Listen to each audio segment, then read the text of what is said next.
रेलगाड़ियों की तवील हड़ताल। जर्मनी में लाखों अफराद को मुश्किल का सामना।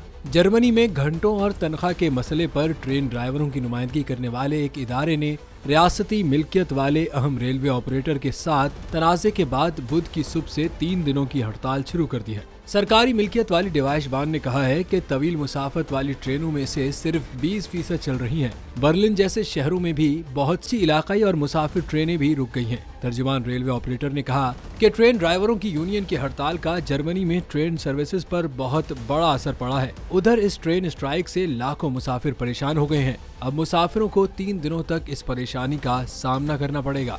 ट्रेन स्ट्राइक के बाद रेलवे स्टेशनों पर सन्नाटा छाया हुआ है।